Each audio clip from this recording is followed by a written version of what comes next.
Olá pessoal, bem-vindos a mais uma aula de obras literárias. Eu sou a professora Tássia Monteiro, estou com vocês nas aulas de português e hoje vamos falar um pouquinho mais de obras, especificamente vamos terminar a lista da Unicamp. Nós temos obras a falar, então vamos começar falando da obra Tio, do José de Alencar, né? Então a gente já teve um pouquinho de romantismo, hoje a gente vai entrar nos detalhes dessa obra que ela entra na lista, então é importante, né? Junto com outras obras do mesmo autor, ele tem muitas obras espalhadas aí nas listas de vestibulares, né? E aí vamos falar um pouquinho do José Martiniano de Alencar, né? Ele nasceu em 1829, faleceu em 1877.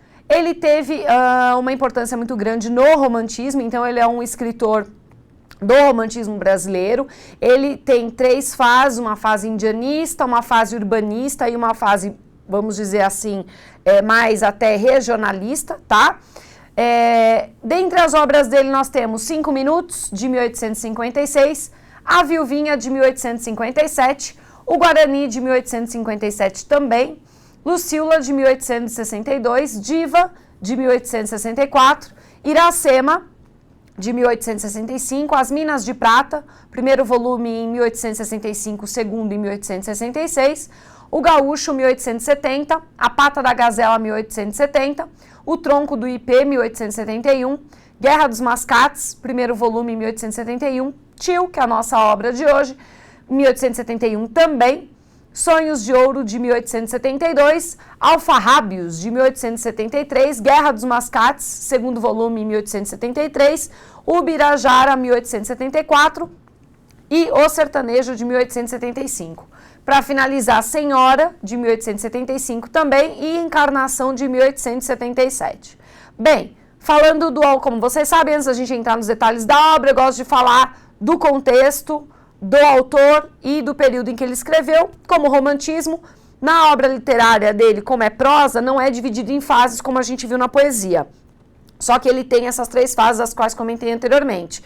Ele tem a fase indianista, ele tem uma fase urbana e tem essa fase mais regionalista. Tio, que é a nossa obra de hoje, pertence a essa fase mais regionalista, ok? É um romance que fala da região ali do interior de São Paulo, perto de Campinas, tá? Então não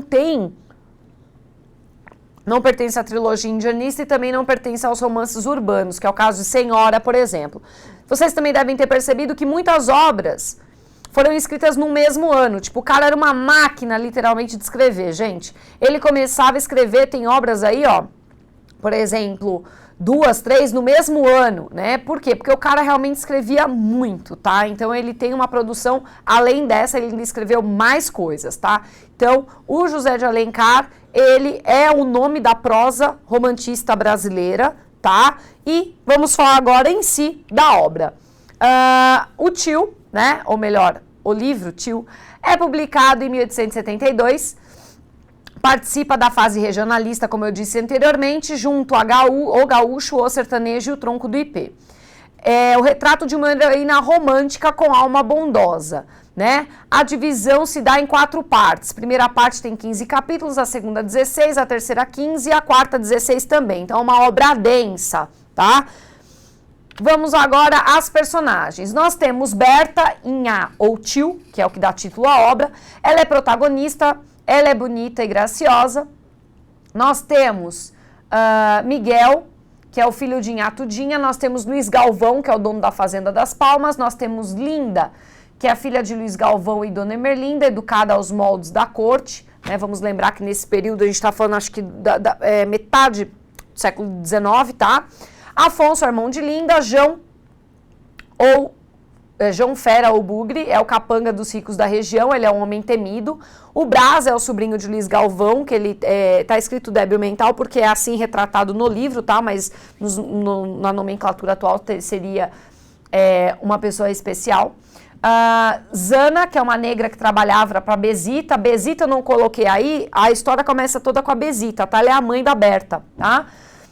O Ribeiro ou Barroso, né, que é o marido da Bezita, e Dona Emerlinda, que é a elegante esposa do senhor Luiz Galvão, tá? Vamos agora ao enredo. deixei ele resumidinho aí, mas vamos às fofoquinhas, que eu falo que é a parte mais interessante. Como eu falei, a Bezita é a mãe da Berta, né? Então vamos contar o começo de tudo isso. A Bezita, ela é pobre. Ela é bem simplesinha mesmo, filha de camponesezinhos ali, e ela é muito bonita. E ela corresponde às investidas do Luiz Galvão, que é um cara ricaço, fazendeiro, master da época. Só que ele a nega, né? Ele rola ali uma paquera e tal, só que ele a nega por ela ser pobre. Então ela decide se casar com o Ribeiro. Eles se casam, só que no mesmo dia do casamento, ele viaja por anos. Tipo assim, o cara, hashtag foi comprar cigarro forever, não volta nunca, né? E aí, nesse período que o Ribeiro não tá, o Luiz Galvão, que gostava da Bezita, vai lá, depois de muitos anos, né, se fantasia de roceiro, vai lá, se disfarça, finge que é o Ribeiro e fica com a Bezita. Eles têm uma noite de amor. Desta noite de amor nasce a Berta. Quando o Ribeiro volta, depois de anos, não dava nem pra mentir que o filho era do Ribeiro, né, gente? Imagina, o cara ficou anos fora, não dá nem pra falar, era seu, fizemos por pensamento. Não dá. Então o Ribeiro volta, ele vê Bezita com essa filha, e a Bezita jurando que a filha era do Ribeiro, do marido. Tipo assim, meu marido veio pra casa, passou uma noite comigo e foi embora. Quando o Ribeiro volta e não reconhece, né? Fala, como assim você tá com uma filha? Eu larguei você há anos atrás, tá? Agora que eu tô voltando. Ela faz as contas, né? Pensa que foi o danadinho do Luiz Galvão. Só que não dá tempo de fazer nada, porque o Ribeiro assassina a Bezita.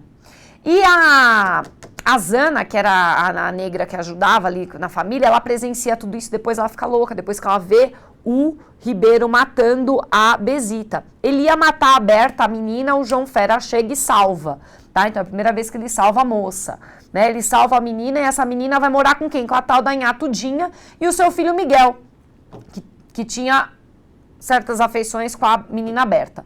O João se torna João Fera, né? E aí o Ribeiro foge, vai embora. Só que o Ribeiro, ele tenta voltar. Danado. Ribeiro volta, disfarçado como Barroso, para se vingar do Galvão, que foi o cara que transou com a mulher dele e fez nela um filho, uma filha. Aí ele tenta, contrata o João Fera para matar o Galvão. Nessa Berta, ela articula tudo e descobre, e salva o Galvão. O Ribeiro tenta novamente matar o Luiz Galvão, como? Queimando o canavial e jogando o cara lá dentro. O João consegue salvar o Galvão dessa vez e mata o João Fera, né? Mata todos, menos o Ribeiro, porque tinha um bando ali que tava queimando o canavial e tal. O João consegue matar todo mundo, menos o Ribeiro. Aí, com a prisão de João, o João Fera, porque matou a galera, é preso. Nessa prisão do João, João não tá no cenário, então eu vou tentar matar agora. Aí ele quer matar todo mundo, né? Aí o Ribeiro volta, tenta outra vez, mas agora ele quer matar a Berta. Ele fica, né, desistir do Luiz Galvão, o cara é rico, é poderoso, então vou matar a menina. Na hora em que a emboscada ia acontecer contra a Berta, o João aparece e mata o Ribeiro violentamente. Dizem que a cena é violenta, e é mesmo. Berta vê a cena e foge, fica decepcionada, né, com o João. O João se entrega, né? Aí o Galvão conta a verdade que a coitada da menina também não tava sabendo de nada. Quase ninguém sabia dessa confusão toda, porque a Bezita ficou com o cara achando que era marido dela. O Galvão conta toda a verdade para a esposa dele, para dona Ermelinda, e eles resolvem contar para Berta a verdade. Só que, claro, não contam a parte podre, né? Desconfiada, porque o Galvão e a esposa não contam tudo, ela pede a João Fera que conte tudo pra ela, e ele abre o jogo, ele diz tudo que houve com a Bezita, como ela foi morta, né?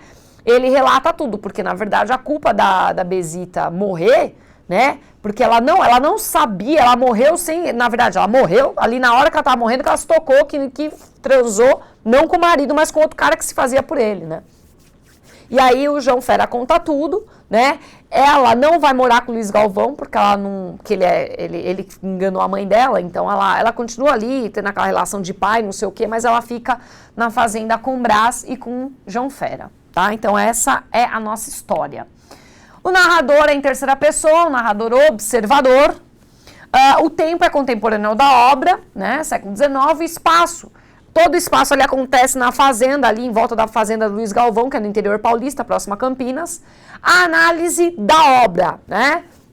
Marginalização, então, tem a figura da Zana, que ela ficou louca depois que ela presenciou a morte da Besita. Tem o João Fera, querendo ou não, ele é um bandido, mas um bandido, entre aspas, do bem, que ele fica marginalizado. O próprio menino, né, que sofre de questões mentais também, a Inhatudinha, que são pessoas mais simples. Então, ele fala dessa questão da marginalização, né, das pessoas que estão à margem da sociedade.